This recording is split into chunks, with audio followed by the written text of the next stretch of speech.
ከፍተኛ አደጋ ተጋርጦባቸዋል።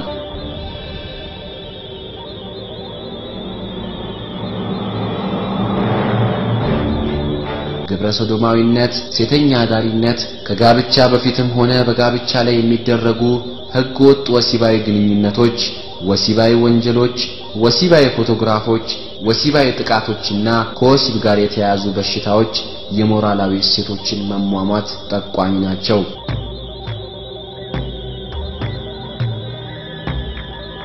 ቅጽበታዊ እድገት እያሳየ ያለው ግብረ ሰዶማዊነት በተለየ መልኩ የሚታይ ነው።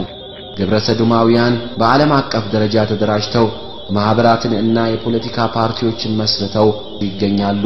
እንደውም በአንዳንድ ሀገራት እነዚሁ ሰዎች እርስ በርስ ግብረ ሰዶማዊ ጋብቻ ከመመስረት አልፈው በቅዱሳዊ እሴቶች ላይ ጦርነት እስከ ማወጅ ደርሰዋል። እንደምናየው ከነብዩ ሰለላሁ ዐለይሂ ወሰለም መምጣት ጀምሮ እስካሁን ወቅት ባሉት 14 ክፍለ ዘመናት ግብረ ሰዶማዊነት ቅጽበታዊ እድገት አሳይቷል። ነብዩ ሰለላሁ ዐለይሂ ወሰለም የተናገሩት ግብረ ሰዶማዊነት እንደ ተለምዷዊ ያንኖር ዘይቤ መታየት መጀመሩ የመጨረሻው ቀን መዳረሱን በእርግጠኝነት የሚያመላክት ነው።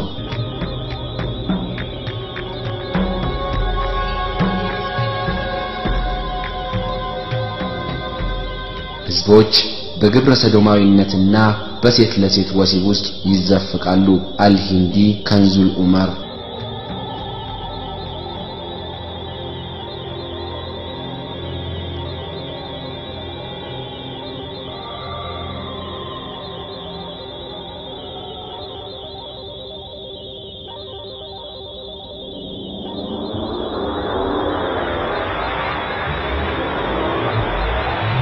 ትክክለኛው ሃይማኖት እና ቁርአናዊ እሴቶች እንዳልባሌ መታየት።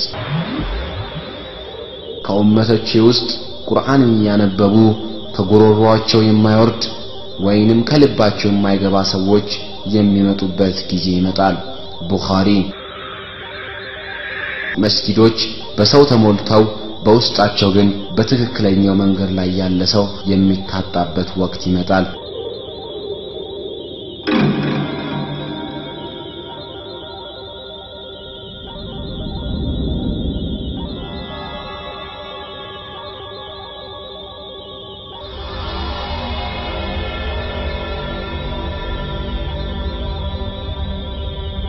የመጨረሻው ቀን መዳረሻ አንዱ ምልክት ሰዎች የአላህን ሃይማኖት ሙሉ በሙሉ የሚተውበትና ቁርአናዊ ስነ ምግባር እሴቶችን የሚዘነጉበት ወቅት መምጣቱ ነው።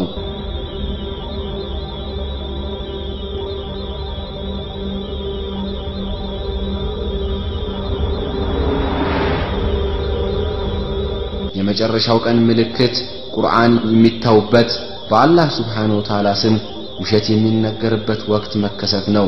በሃይማኖት ውስጥ አንጃዊነት መግነኑ፣ የቀዳና ቀድር እምነት መካዱ፣ ሃይማኖታዊ ተግባሮች ለይልኝ የሚከወኑበት፣ ሃይማኖትም ለግል ጥቅም የሚውልበት ወቅት ነው። እነዚህ ምልክቶች ከ1400 ዓመታት በፊት በነብዩ ሰለላሁ ዐለይሂ ወሰለም ተገልጸዋል። ሰዎች በከዋክብት ያመኑ በቀድር እምነት የሚክዱበት ዘመን ይመጣል። አልሃይታሚ ኪታቡል ፊተን።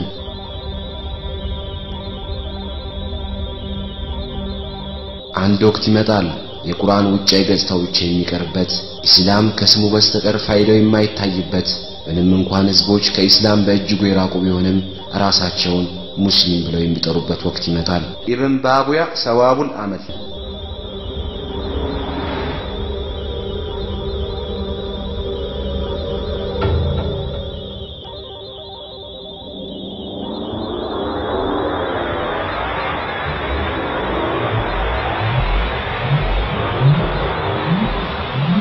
የህብረተሰብ መፈረካከስ። ፍቺ የዕለት ተዕለት ተግባር ይሆናል። አላማህ ሰፍራኒ አህዋል اليوم القيامة። ዲቃላዎች እጅግ ይበዛሉ። አልሂንዲ ከንዙል ኡመል። ሃይማኖት ከወለዳቸው ፍትህ፣ ሰላም፣ ፍቅር፣ መተሳሰብ፣ መተዛዘን፣ ክብር የመብቶች መጠበቅና ከመሳሰሉት እሴቶች ጣሪያ መራቅ ሲጀምር ያለ ጥርጥር ህብረተሰብ መንኮታኮት ይጀምራል።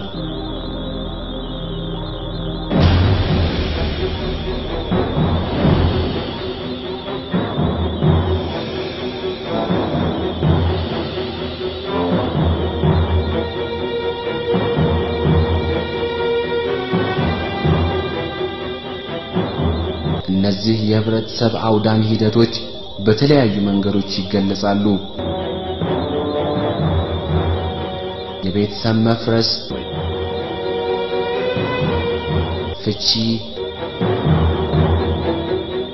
ከጋብቻ ውጪ የሚወለዱ ህፃናት፣ የቢዝነስና የንግድ ስነ ምግባር መጥፋት፣ ሙስና፣ አጭበርባሪነት፣ ሐሳብና ጭንቀት፣ እርካታ ማጣት፣ የአልኮልና እጽ በከፍተኛ ደረጃ መወሰድ።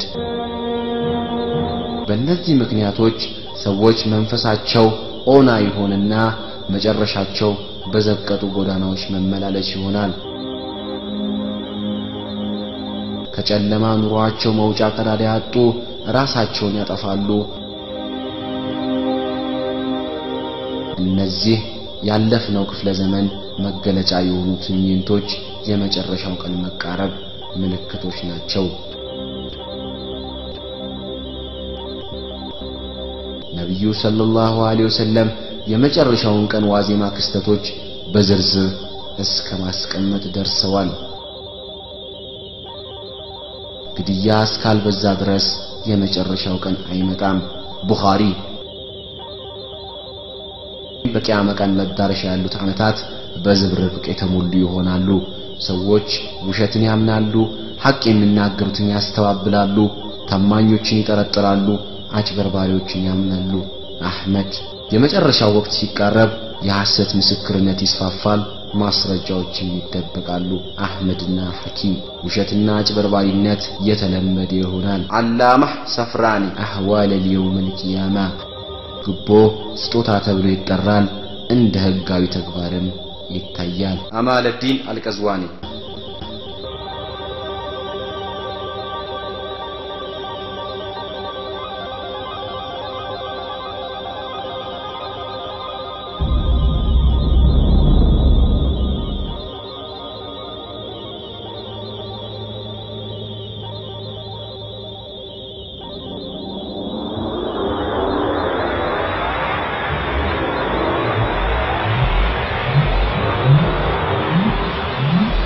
ሳይንስና ቴክኖሎጂ።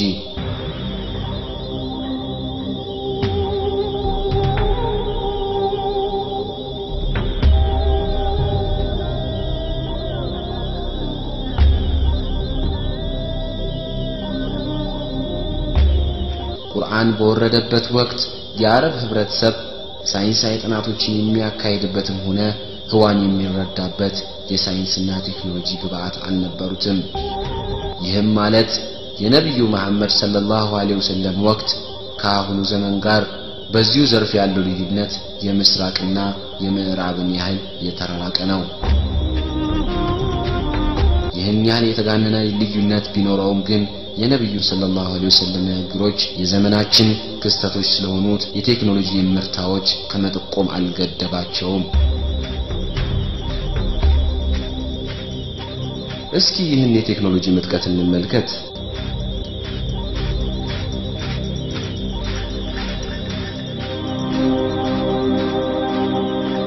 በዚያ ወቅት የእድሜ ጣሪያ ከፍ ይላል። ኢብን ሐጀር አልሐይታሚ።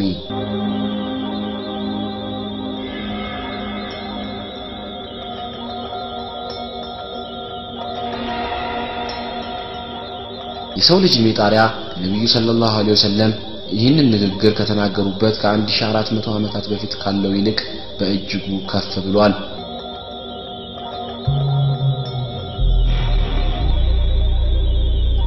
ሌላው ቀርቶ ያሳለፍነው ክፍለ ዘመን መጀመሪያና መጨረሻ የሰዎች የእድሜ ጣሪያ ከፍተኛ ልዩነት አለው። የሕክምና ተቋማት በዚሁ ዘርፍ በሚካሄዱ ጥናቶች ያመጡት ታላቅ ምርታ ይህንን ለማድረግ አስችሏቸዋል።